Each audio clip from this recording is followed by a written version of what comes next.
সংকট না থাকলেও বাজারে সব ধরনের চালের দাম বাড়ানোর যে অভিযোগ উঠেছে, এক্ষেত্রে কিছু কর্পোরেট প্রতিষ্ঠানকে দুষছেন মিলার এবং বিক্রেতারা। এ বিষয়ে কথা বলতে আমাদের সঙ্গে এই মুহূর্তে যোগ দিচ্ছেন কৃষি অর্থনীতিবিদ ডক্টর সাইদুর রহমান। ডক্টর সাইদুর রহমান, আপনাকে স্বাগত জানাচ্ছি ইন্ডিপেন্ডেন্ট সংবাদে। আমরা যেমনটি বাজার পরিস্থিতি নিয়ে দেখছি যে প্রতিটি চালের মধ্যেই কিন্তু প্রতি কেজিতে 4 থেকে 6 টাকা করে বেড়েছে। এই সময়ে চালের দাম বৃদ্ধি কি স্বাভাবিক কিনা? প্রিয় নম্বর সেট করে বিকাশে সেন্ড মানি করুন ফ্রি।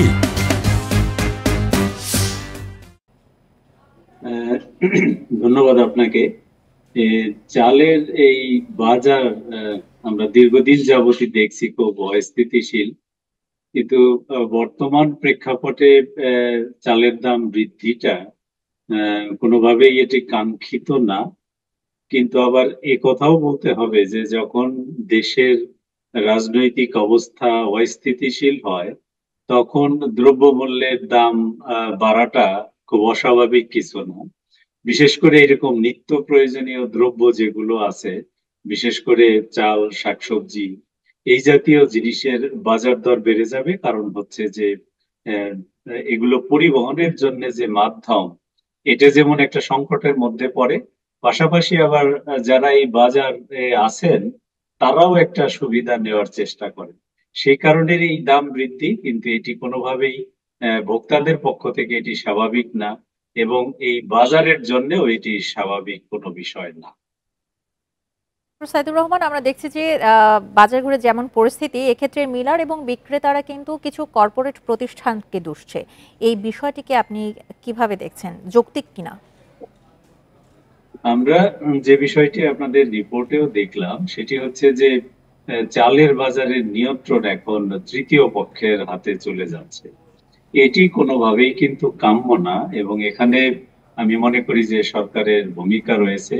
কারণ চাল উৎপাদন করবে কৃষক, এবং এটি ধান উৎপাদন করবে কৃষক, চালে রূপান্তর করবে মিলার, এবং তারা বাজারে সরবরাহ করবে। এটি যদি আবার তৃতীয় পক্ষ একটা সুবিধা নিতে চায় এখান থেকে এবং বাজারকে কন্ট্রোল করে, তাহলে কিন্তু এটা আরো বেশি অস্বাভাবিক হয়ে যাবে, এটি আমার কাছে মনে হয়।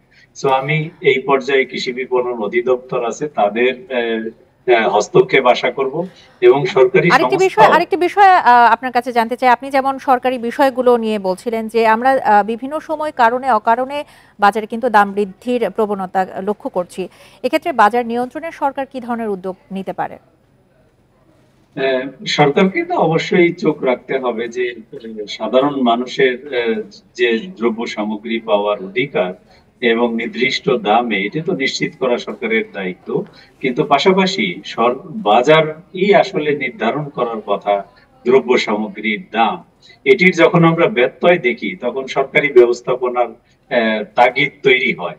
তা আমি মনে করি যে সরকার সেই কাজটি করে যাচ্ছে, কিন্তু আরো শক্ত হাতে এটি করতে হবে, যাতে দ্রব্য সামগ্রী আমাদের উৎপাদনকারীর কাছ থেকে ভোক্তার কাছে সরাসরি পৌঁছতে পারে, এবং আমরা একটা সুবিধাজনক দামে দ্রব্য সামগ্রী পেতে পারি। এটি যখনই না হবে, তখনই কিন্তু একটা অস্থিতিশীল পরিবেশ তৈরি হবে।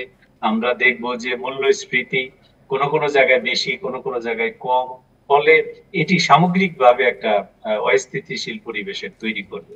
তো আমি আপনার প্রশ্নের উত্তরে শুধু বলবো যে সরকারকে এখানে বাজার ব্যবস্থাপনার জন্য কাজ করতে হবে, এবং স্ট্রং মনিটরিং ছাড়া এটি কিন্তু কখনো স্টেবল অবস্থায় আসবে না। ডক্টর সাইদুর রহমান, আমরাও আশা করছি এই বিষয়গুলো, আপনার পরামর্শগুলো বিবেচনা করে যাতে দ্রুত বাজার নিয়ন্ত্রণে পদক্ষেপ নেওয়া হয়। আপনাকে অসংখ্য ধন্যবাদ আমাদের সঙ্গে আলোচনায় যোগ দেওয়ার জন্য।